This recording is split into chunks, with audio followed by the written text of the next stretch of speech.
Selamat datang di Alur Donghua. Kali ini Mimin akan cerita novel The Crown, Emperor of Eternity.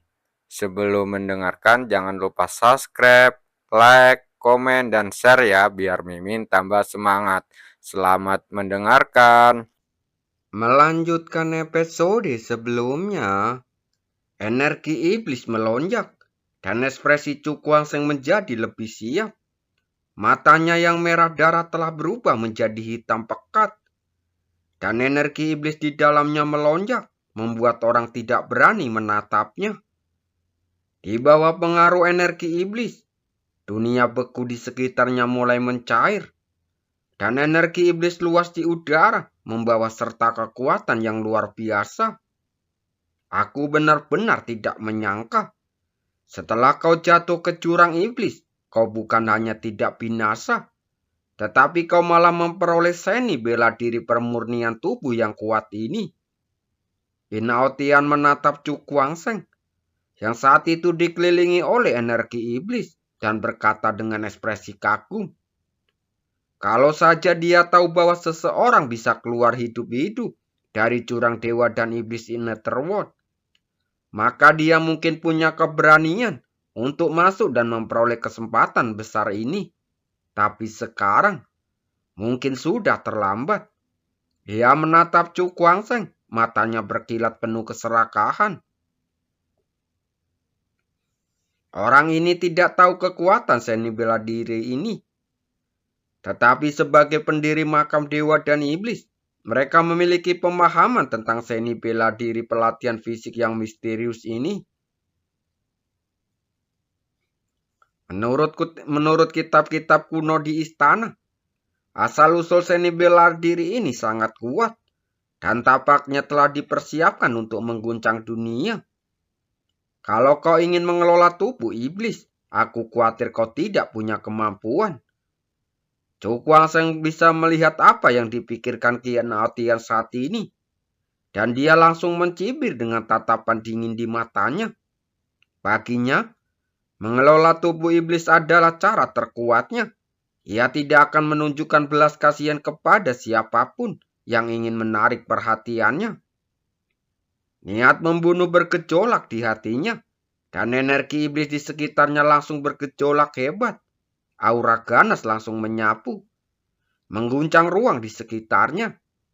Cukwangzeng menggerakkan tubuhnya untuk memunculkan energi iblis yang mengerikan, seperti dewa iblis yang turun dan bergegas menuju Qin Aotian untuk membunuhnya. Kelima jarinya sedikit terbuka dan energi iblis langsung melonjak. Dengan cepat berubah menjadi lapisan kristal di permukaan telapak tangannya. Detik berikutnya, ia menampar telapak tangannya, lalu bertabrakan dengan telapak tangan Qin Aotian.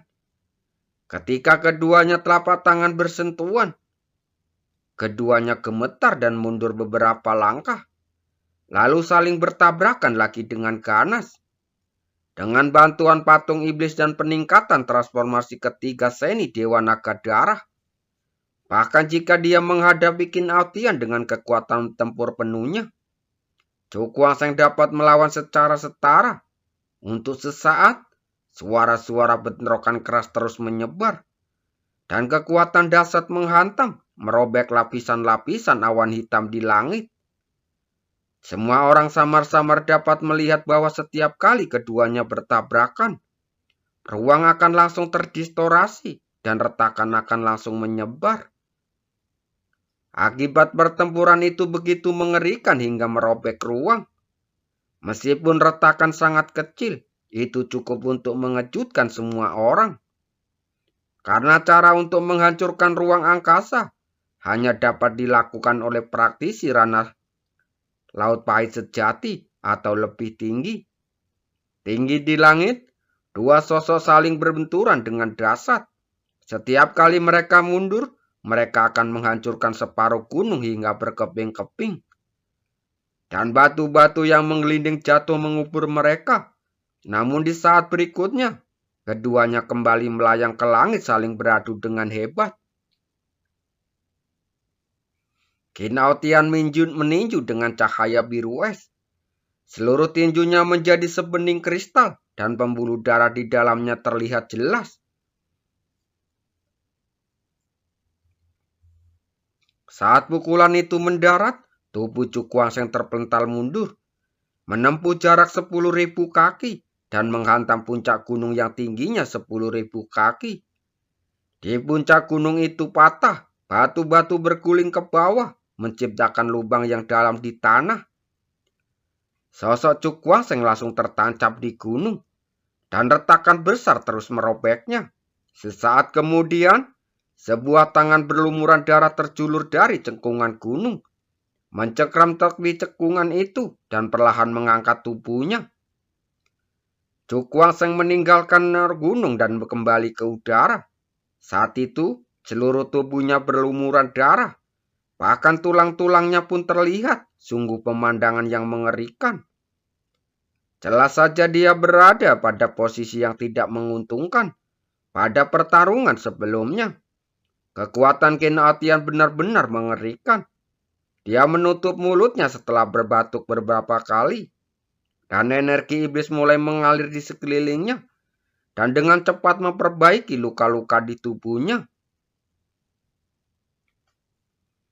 Cukuangseng mengayunkan tangannya beberapa kali, merasakan nyeri yang datang dari seluruh tubuhnya dan tidak bisa menahan senyum.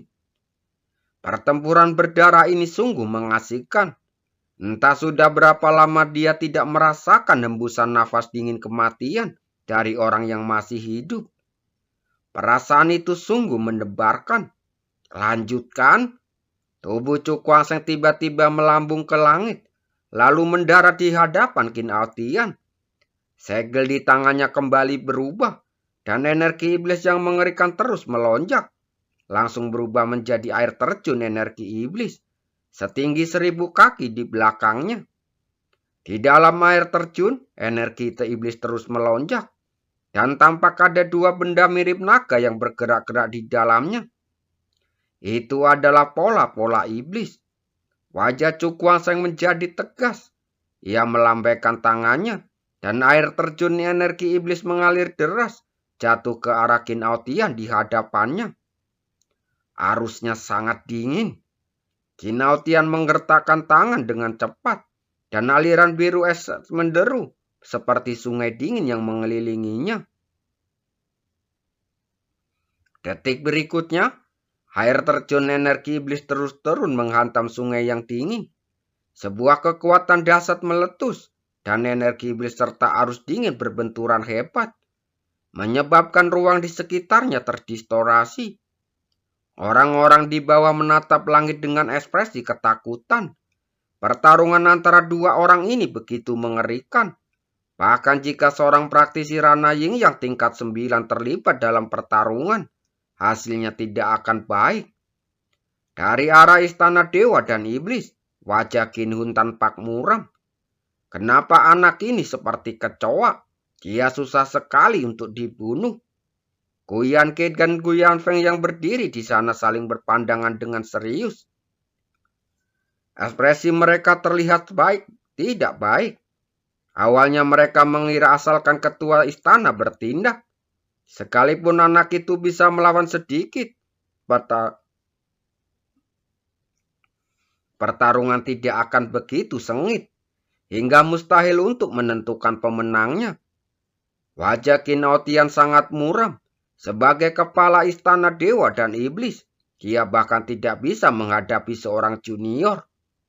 Jika ini sampai tersebar, bukankah dunia akan menertawakannya? Teknik memecah kebuntuan dan penyegel surga. Ia meraung pelan, dan energi es di sekujur tubuhnya langsung pecah. Udara dingin yang mencengangkan menyebar ke segala arah. Pada saat ini, rasanya langit dan bumi akan membeku. Tutup rapat.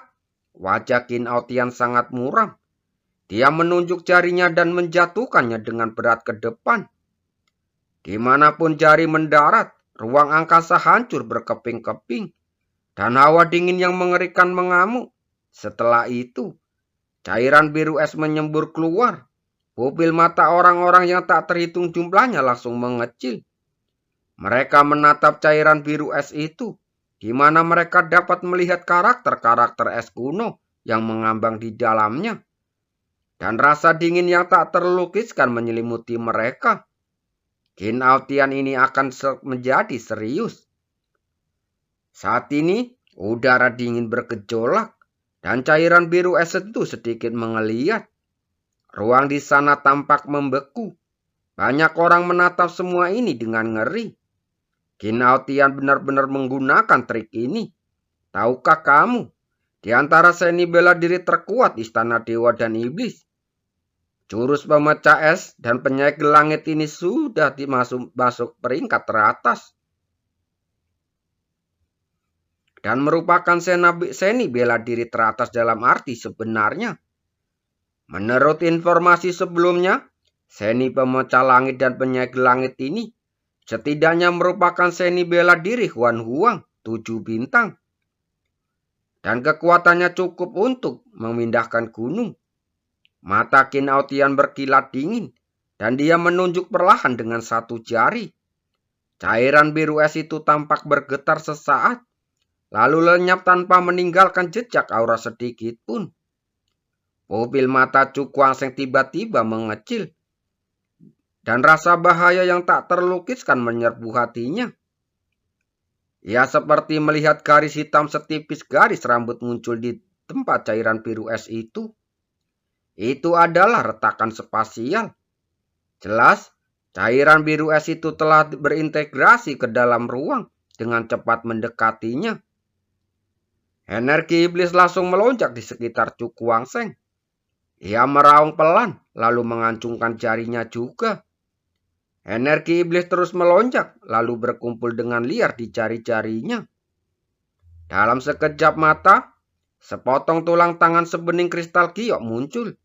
Di dalam tulang tangan itu, energi iblis cair berwarna hitam pekat mengalir, dan aura yang mengerikan terpancar darinya.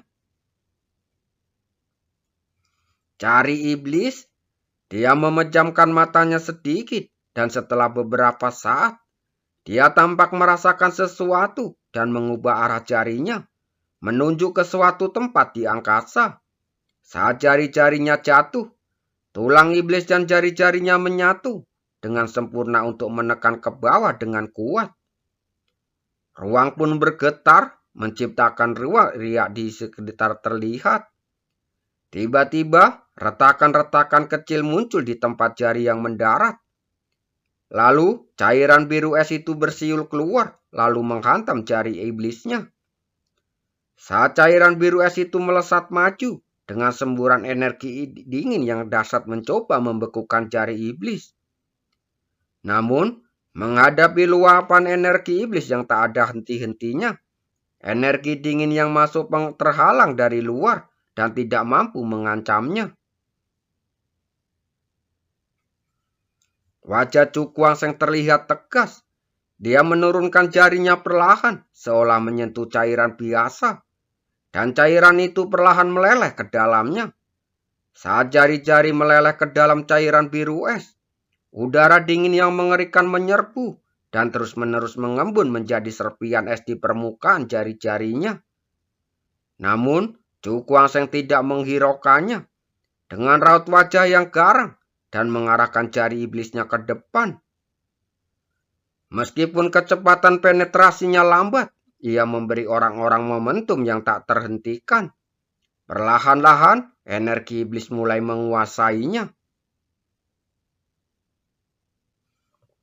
Kemanapun jari iblis itu lewat, udara dingin menghilang dengan sangat cepat, dan ruang beku di sekitarnya mulai mencair. Seiring kultivasinya meningkat, dan ranah seni Dewa Naga Darah meningkat, kekuatan tubuh iblisnya juga meningkat secara signifikan. Ekspresi Qin Aotian langsung berubah. Anak ini benar-benar telah memahami seni bela diri pemurnian tubuh sedemikian rupa, sehingga bahkan teknik menyegel langit pemecah es miliknya pun tidak mampu menghentikannya. Sialan, seharusnya aku langsung membunuh orang ini. Diam-diam dia menggertakkan giginya, dan tiba-tiba merasakan penyesalan yang tak terkira di hatinya. Kelalaian kecil di awal telah menyebabkan ancaman besar saat ini. Tepat saat pikirannya terus berfluktuasi, udara dingin mulai menghilang, dan cairan biru es itu lenyap sepenuhnya tanpa jejak. Bahkan tidak ada jejak yang tersisa. Cukuangseng berhenti sejenak, lalu perlahan menunjuk jari iblisnya. Energi iblis di dalamnya tiba-tiba menghilang, dan setetes darah merah cerah perlahan menetes darinya, langsung menyebar perlahan di udara. Setelah mengalahkan teknik penyegelan langit pemecah es, kekuatan jari iblisnya juga habis sepenuhnya. Di saat yang sama, kekuatan tubuh iblisnya menjadi tidak stabil dan tampak akan segera menghilang. Waktunya sudah habis. Cukuangseng menghela nafas lega. Matanya berkilat cemerlang saat menatap Qin Aotian.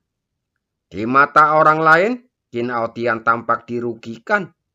Tapi siapapun yang tahu seberapa besar upaya yang telah dia lakukan untuk mendorong Qin Aotian ke titik ini.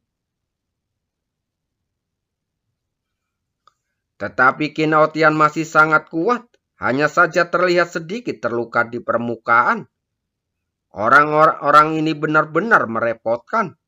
Mata Cukuangseng perlahan berkilat. Entah mengapa, Qin Aotian memberinya perasaan yang terlalu berbahaya. Seolah-olah dia belum mengungkapkan kekuatan aslinya saat ini. Dibandingkan dengan kesungguhannya, ekspresi Qin Aotian tampak sangat muram. Tatapannya dingin tertuju pada Cukuangseng seperti paku es.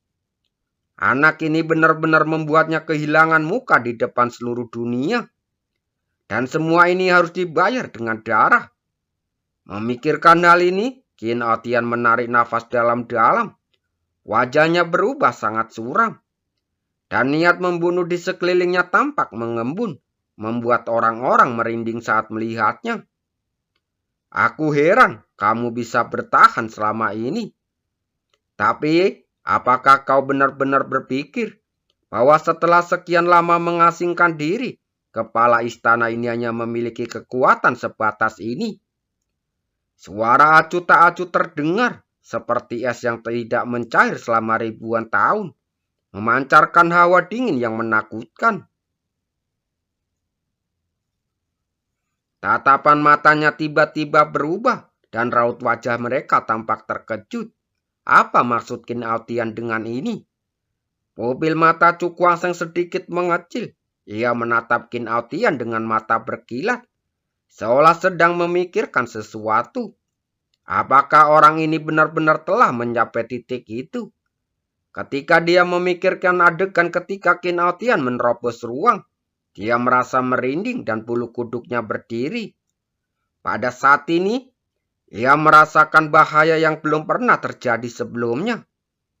Di tengah berbagai tatapan, senyum dingin Qin Aotian tersungging di wajah dinginnya. Ia merentangkan telapak tangannya, dan energi dingin itu mengembun, langsung berubah menjadi paku es yang tajam. Dengan satu pikiran, paku es itu jatuh dan menusuk salah satu jarinya dengan cepat meleleh. Darah merah tua itu menyembur keluar, membawa aura yang menakutkan. Qin Aotian mengangkat kepalanya sedikit, lalu mengulurkan jarinya, mengetuk pelan kekosongan di depannya, lalu menggerakkannya perlahan. Perlahan-lahan, sebuah pola misterius berwarna darah muncul di hadapannya. Pola itu bergerak sedikit, seolah memiliki semacam vitalitas. Qin Aotian tersenyum, tetapi senyum itu sedingin pisau. Kemudian, dia mengulurkan jarinya dan menyentuh bagian tengah alisnya. Saat jari-jarinya terjatuh, garis-garis berwarna darah tiba-tiba muncul, lalu berubah menjadi seberkas cahaya darah yang melesat ke alisnya. Pada saat ini, udara terasa membeku. Qin Aotian perlahan merentangkan tangannya. Senyum aneh perlahan muncul di wajahnya. Sekarang, aku akan membiarkanmu menyaksikan kekuatan sejati dari Master Istana ini. Terima kasih.